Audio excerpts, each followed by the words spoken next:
பகவத்கீதையில் 6வது சாப்டரில் 32வது ஸ்லோகம். ஆத்மௌபம் ஏன சர்வத்ர சமம் பஷ்யதி அர்ஜுன சுகம் வா யதி வா துக்கம் சயோகி பரமோ மதக. இதில் 4வது உயர்ந்த நிலையை பற்றி சொல்ல போகிறார். அதில் என்ன சொல்கிறாருன்னா, நம்ம என்ன பண்ணுறோம், ஒவ்வொருத்தரையும் நம்ம வெவ்வேறையாக பார்க்குறோம், உருவத்தை பார்க்குறோம் இல்லையா. அதனால் என்னென்னா, நமக்கு ஒரு இன்பம் வந்தால் மற்றவ அதை பற்றி கவலைப்பட மாட்டா, இன்பப்பட மாட்டா.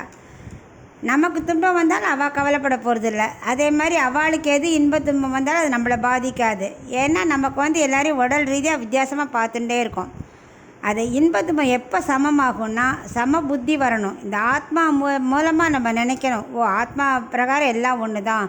ஸோ அவளோட இன்ப துன்பமும் நம்ம இன்ப துன்பம் மாதிரி இருக்கணும் அப்படின்னு நம்ம கொண்டு வரணும்னு சொல்கிறாரு. நம்ம நினச்சிட்டு இருக்கோம் கண்ணன். அவர் அதையும் இங்கே சொல்ல வரல.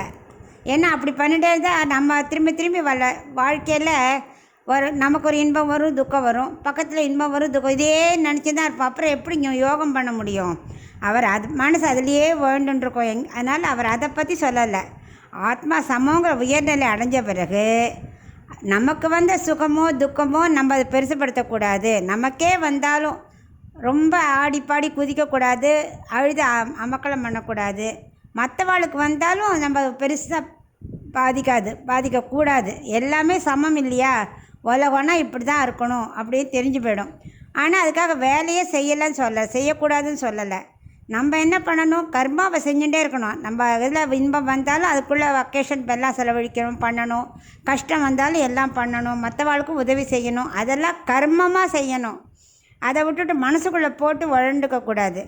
அந்த மாதிரி நிலை வந்ததான் உயர்ந்த நிலைங்கிறார். அது வர்றது ரொம்ப ஈஸியாக, யாருக்கும் ரொம்ப ரொம்ப ரொம்ப ரொம்ப யோகியை தவிர மற்ற எல்லாருக்கும் கஷ்டம். அதனால் இது வரலையேன்னு கவலைப்பட வேண்டாம். நம்ம முதல் நிலையை நல்லா கடைப்பிடிச்சாலே, 4 நிலை சொல்லிட்டார் இல்லையா. ஸோ முதல் நிலையை கடைப்பிடிச்சாலே கொஞ்சம் கொஞ்சமாக நம்ம உயர்ந்த நிலையை அடைய முடியும். அதுக்கு நம்ம முதல் நிலை சொன்னதை அதை முதல்ல ஃபாலோ பண்ணணும் ஸ்டெடியாக அப்படின்னு இந்த 4வது நிலையில் சொல்கிறேன்.